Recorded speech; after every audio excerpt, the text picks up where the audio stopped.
Good morning, ladies and gentlemen. Welcome back to another football prediction with me and teacher Marks. Today we'll talk all about the Premier League, everything you want to know about the Premier League, and also maybe the FA Cup as well. FA Cup this weekend, yeah. Let's do it. Yeah, let's do it. I mean, yeah, because we're in full swing right now after the holiday season. Yeah. A lot of matches, a lot of results, a lot of things going on. I guess we'll start at the top of the table with Arsenal. Yeah, Arsenal. They've been doing very, very well, and their matches over the break, I thought they looked pretty good. They had a 4-2 with Brighton. They were very impressive in that game. But I guess the key match for them was the last match, the one with Newcastle. As we know, Newcastle are doing very well now, and that was kind of a key game where they could kind of like say, okay, this is it. We're going to be champions this season. We'll put down a marker. But kind of disappointing that game ended as a 0-0 for them. Sadly for Arsenal. Yeah, I kind of feel like that's a really big missed opportunity for them to kind of say, listen, we're going to push ahead. We're going to beat Newcastle. We're going to go on from there. We're going to take charge of the league. But with that 0-0 draw, it's kind of opened the door, of course, for Man City, who's right behind them. Of course. Yeah, of course. And as we know, Man City, they played last night with Chelsea. They looked very good, very strong. It only finished 1-0. It could have been much more, but could have been 6-0. Could have been 6-0. I know, on another day. But the way I see it now is it's definitely a race between Arsenal and Man City. Man City, the way that they're looking right now with the bench that they have, I would say I give them a slight edge in this thing. Well, the thing is, when Man City got a win, Arsenal player knows that they need to up their game up. They have to level up their game, or else they're gonna get, too close to Man City, and maybe shoulder to shoulder, Man City could get a win from, goals. Well, what we've seen in recent seasons is with these great title races that Man City and Liverpool have had, the two titles that Man City have won their last two, they've won by 1 point over Liverpool. Oh yeah. That was the famous title race in 2019, and then the title race last season in 2022. Both those, they beat Liverpool by 1 point. So what that means is they're incredibly strong mentally. So if this thing gets tight, real tight, I think it's 5 points right now. If it gets tight at the end of the season, I know for a fact that Man City can hold their nerve. But for Arsenal, I'm not so sure. I'm also not sure about Arsenal's bench. I feel like that game with Newcastle is the first time that they really missed Jesus. Oh, Jesus. He got injured in the World Cup. Their first couple games after the World Cup, they looked fine without him, but I felt they really missed him against Newcastle. They looked like they were out of ideas towards the end of that game. And without Jesus, and with Man City looking strong with a lot of depth, that should be enough to get Man City over the line at the end of the season. Arsenal is in trouble. Yeah. They got it. Well, okay. The good news for Arsenal is they still played Man City 2 times. So yeah. They played like it's 17s. Man City also played 17 as well. Right. But the difference of the point is 5. Absolutely, it's 5.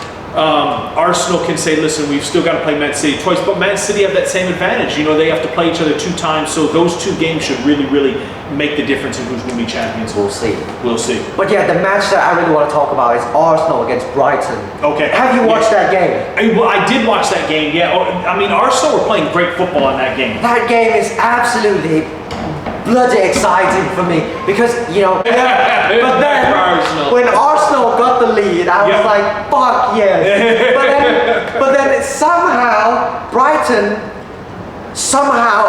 up their game up and scores like, holy shit. I thought it was gonna end up like 4-4. It could be because like the Japanese guy Mitoma, like he scored like 2 goals, didn't he? He shouldn't even have another goal, but it's offside.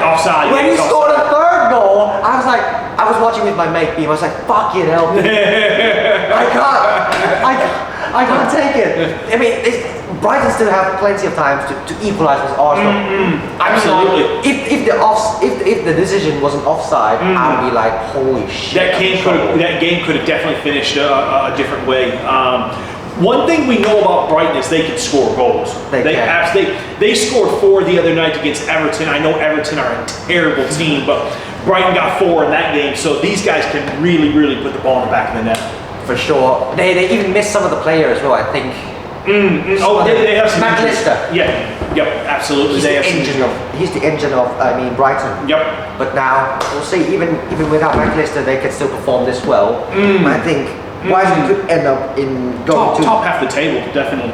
They're in 8th place now. I mean, there's no reason why they can't. I think 8th should be the bare minimum for them. They could get to 7th. 6 is tough, but with the players that they got, I'll put it this way: one team that I definitely think Brighton will finish above is Chelsea. I think Brighton's better than Chelsea. Chelsea, we'll talk about them real quick. They have some serious problems. Things aren't going well with Chelsea right now at all. I feel like they made some really bad decisions in the transfer market.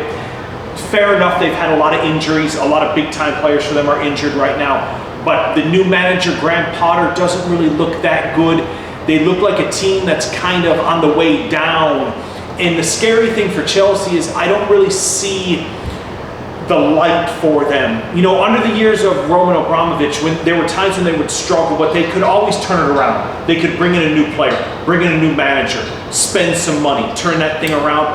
I don't feel like that's an option for them right now. I don't feel like there's a player out there or a manager out there that can really turn things around for them quickly. I see that their long term is kind of put them behind a lot of other teams in the Premier League, and I don't think they'll ever get back to that real glory area that they had 10 years ago, 5 years ago, 3 years ago.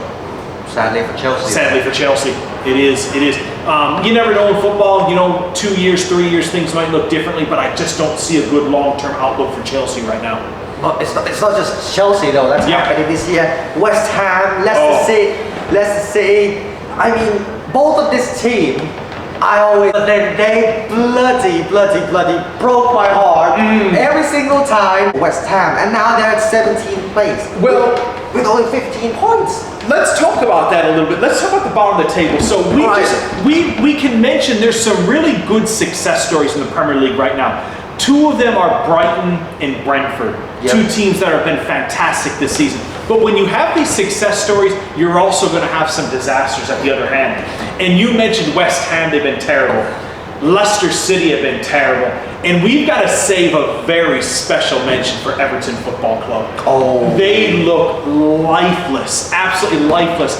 And they're a team, they say the fish rots from the head. And that head has been rotting at Everton for about 10 years now. And it looks like this is the season that the chickens have finally come home to roost for that football club. I don't think they're going to get out of it this time. I really don't. They've been on the decline for many years now, and I don't think that they can turn this thing around. Lampard, I don't want to be too hard on Lampard because I feel like he hasn't had the money to be spent. I also feel like their problems started way before Frank Lampard got that job. With that said, he hasn't been a very good manager. They haven't bought many good players at all. So I think Everton are in serious trouble.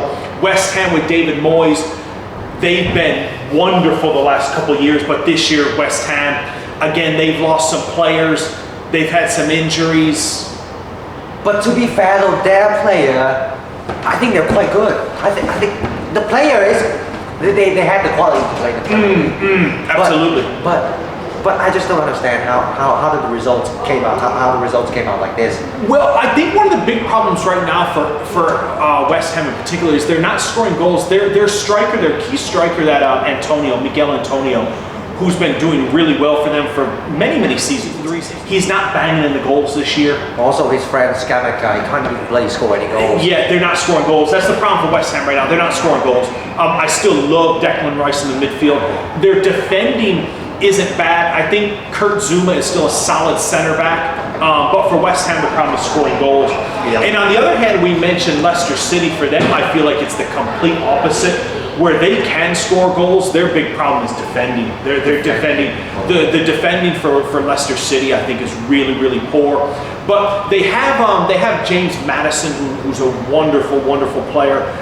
So Leicester City, I think, is going to be okay. But Leicester got a major problem. The keeper.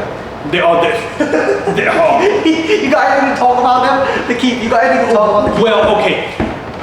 The own goals, the 2 own goals against Liverpool in that game were absolutely shocking. He was a top scorer. Yeah. They almost looked like it almost looked like it could have been a fixed match. That's how bad those goals were. Like there could have been some money involved. I don't want to say that because there's no evidence, but that's how bad it looked. Those were two of the ugliest own goals I've ever seen in my life. Yeah. Those weren't a bad deflection. Those weren't a bit of bad luck with a slight touch. Those were own goals that were dumped into the back of the net by a center back that looked completely clueless. So Leicester City have defensive problems, big defensive problems. Also the keeper as well. The keeper as well. Yeah, the keeper as well. So I think Leicester City right now are 13th in the table. I think they'll probably finish around 13th, which for them is a disappointment because for many years they were top 5, top 8, but this season they've taken a big step back. But they're not going to be relegated. They don't have to worry about relegation. But it's been a disappointing year for Leicester City. I think real quick, a couple of the other teams, Bournemouth, I think they look terrible. Southampton, they look terrible. Unexpected. Southampton, I'm unexpected that they're in the last place right now. Yeah, absolutely. For Southampton, it's kind of sad because they've been in the Premier League for many seasons and they've had some wonderful players. But the problem for them is they've sold those wonderful players, and you can only do that for so long. And I feel like after years of selling players like Sadio Mane and Virgil van Dijk, eventually you can't replace those guys. They did a good job of replacing them for a long time, but it's caught up with them. And I do think Southampton will go down. The good news for Southampton is I actually think that they're a pretty responsible team. I would absolutely expect them to come back right away in the Premier League. We'll see. But sadly this year, I think Southampton and Bournemouth will go down. It's early days. It's only January. There's so many games to be played, especially with the World Cup. Because the World Cup canceled a lot of games, they have to play like an extra amount this second half of the season. So there's a lot of games to be played. Who knows what's going to go to happen? But I think Southampton and Bournemouth are in trouble. Everton are in serious trouble as well. Let's see how it looks in April. We'll see. Yeah. What do you think about the team that could get relegated? Give me 3 names of the team. Tell me about it. All right, so this is what I'll say about relegation. The 2 I just mentioned, Southampton and Bournemouth, I feel pretty comfortable saying that those 2 teams are going to be relegated. But it's not a nightmare for them. If you look at the table right now, like let's say for example Southampton, they're bottom right now. If somehow they won 2 games, they could instantly jump up to 14th in the table. So I don't think that's going to happen. But we don't know. But those 2, you asked me for teams, I'm going to give Southampton and Bournemouth. The other 2 teams that I'm looking at to go down are either Everton or Nottingham Forest. Those are the ones that I would look at. Everton have problems defensively. Nottingham Forest have problems scoring goals. If you look at the history of the Premier League, usually the team that can defend a little bit better is the team that's going to stay in the league, and I think Nottingham Forest can defend slightly better than Everton can. That's why I would give them a slight advantage over Everton, and I would say Everton are going to go down. I would pick those 3, Southampton, Bournemouth, and Everton to be relegated. But not going to be happy. Not going to be happy. Well, if they get relegated, he'll move on to a new team. Who do you think is going to sign them? Well, it would have to be. I think Chelsea could sign him. Chelsea. Oh yeah, Chelsea because Kepa. Yeah, and Mendy. They don't have a lot of confidence in Mendy, so he could possibly go to Chelsea. That could be one. But let's see. I'm not even sure Everton are going to be relegated. I just think that they have a lot of problems. They don't have any money, and it looks like they're in serious trouble this season. Well, they're in trouble. They're in big trouble, yeah. Big trouble. That's who I would pick to go down. If we were just jumping back to the top of the table real quick, or maybe not, let's just say top 6, top 7, whatever. We talked about Arsenal, we talked about Man City, we've talked about Chelsea. Real quick, Man U, they're playing really good football right now. Oh yeah. Really good football. They even had a chance to maybe even won the league. Well, let's not get crazy. I'm just saying. I'm just saying. All I'm going to say about Man U is this. They're playing well. I really like their future. I like their manager. They're set up for a nice, bright future. But they're in this good run of form. But those wins have come against Bournemouth, Wolves, Nottingham Forest, Fulham. Those are their last 4. Now, it's kind of difficult to learn about a team when that's who you're beating. We're going to find out a lot about Man U. Their next game is with Man City, I know that. After Man City, they've got to play Spurs as well coming up. They have some very difficult games. I think Man U can do well. I think they could beat Spurs though, because Spurs are horrible right now. Yeah, they're in bad form right now. Spurs are. They did beat Crystal Palace the other night, but they're still in bad form. But Man U, we're going to learn a lot about them. I like them. I like their future. But they've been playing some pretty bottom teams recently. We'll know more about them soon. And the other team, just to mention real quick, is about Liverpool Football Club. They're not in a good moment right now. They actually went on a decent run of winning Premier League games, but that game against Leicester City was a joke where it was a total fluke that they won that game with the 2 own goals. And then Brentford just completely destroyed them the other night as well. So Liverpool have serious problems. Defensively, they don't look good. Their midfield looks terrible, and Nunez has been an awful signing. That's the biggest problem. Huge disappointment. I've seen enough of him to know now. This isn't 5 games, it's not 10 games. It's been about 25 games now where it just hasn't looked right. It hasn't started for him.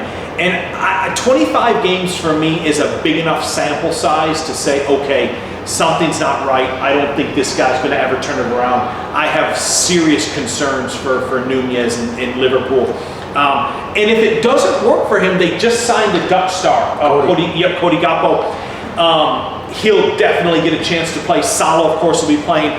The problem is right now they have Diaz and Jota who are out with injury, so Nunez is probably still going to be playing. He's still going to get a chance to play, but I don't think he's going to do anything. And then once Diaz comes back, essentially I think Nunez has 3 months to save his Liverpool career. If he's not performing when Diaz comes back, which they say is 3 months, then he's going to be on the bench, and I don't think he's ever going to be off the bench again. So basically, he's fucked. He's fucked. Yeah, he's fucked. If he doesn't start scoring goals in the next 3 months, Liverpool's front 3 are going to be Diaz, Salah, and Gakpo. With Jota coming off the bench, Jota maybe in the midfield, and Nunez is going to be the forgotten player out, I'm sure of it. So he's got to start scoring immediately, otherwise he's done.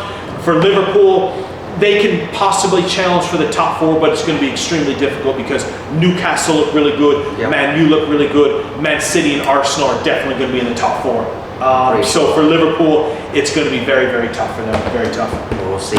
We'll see if they can beat United again. They play Man United in March. I know it's when they play Man United in March. Yeah, that's further down the road. We'll see how it looks when that comes around. But I think that's good. Good Premier League update for what went on during the festive period, and now we have the FA Cup games this weekend. There's always a few surprises there.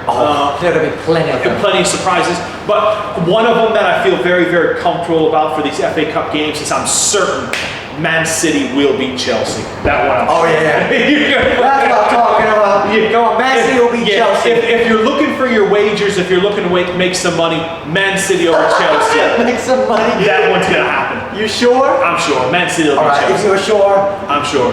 If you're confident, I'm confident. So, ladies and gentlemen, if you want to make some money, I'm calling it Man City over Chelsea. That one is gonna happen.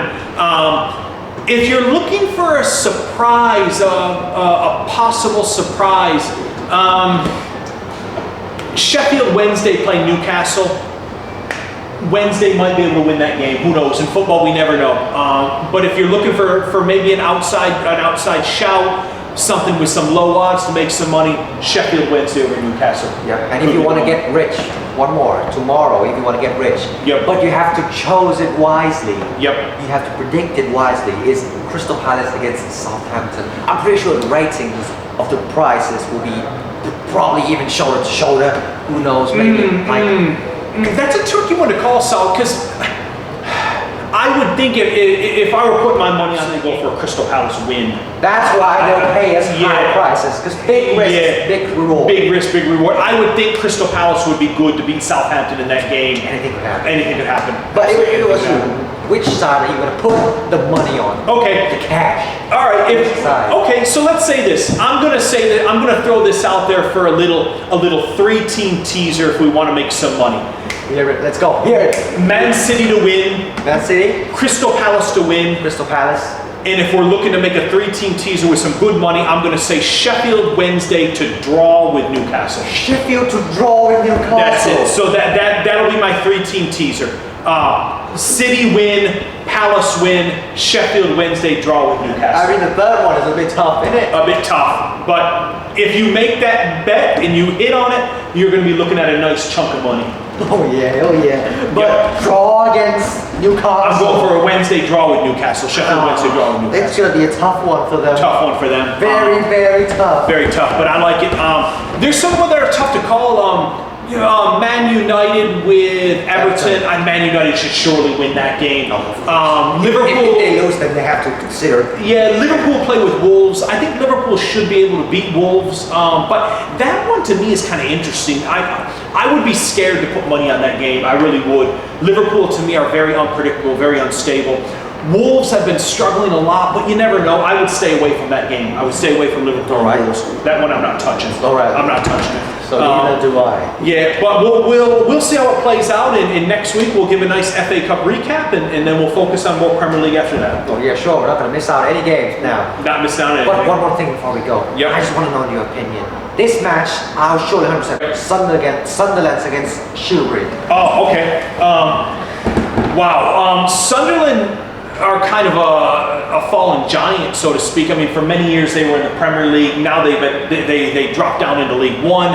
I would think that Sunderland would have enough to get past Shrewsbury. I would think so. Okay, if we want to put some money on that, I would go for a Sunderland win. Sunderland win. Yeah, I'm not 100% confident about it because Trust him, guys. Trust him. again, we never know in the FA Cup. We just never know. But if I had to put my money on it, I would put a Sunderland win over Shrewsbury, but we never know. Yep. So before we go, I have something to recommend you guys and Teacher Marks. It's about Sunderland as well. Okay. They had a series on Netflix called Sunderland Till I Die. It's pretty fun. I recommend you watching it. Trust me, you enjoy it because I was enjoying the full series of it.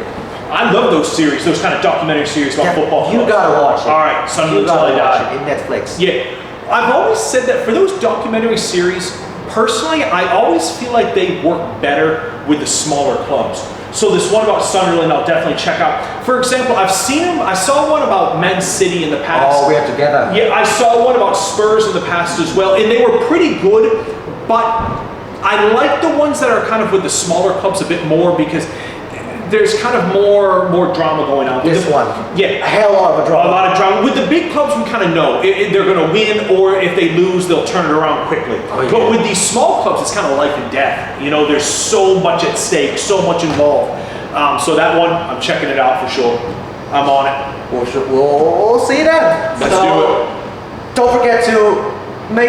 Don't forget to place your bets, Place guys. those bets, If absolutely. you want to make some wage, Make just some like money. the footballer they made. I can't make any promises, but City to win, Wednesday, and Newcastle to draw, Palace to beat Southampton. That's my 3-team teaser. So that's gonna do it for today, guys. Hope to see you guys in the next episode where we will recap on the Premier League and the FA Cups. Brilliant. So see you guys probably next week. Next week. We'll do one next week. We'll see you guys next week. Peace. Adios. Adios.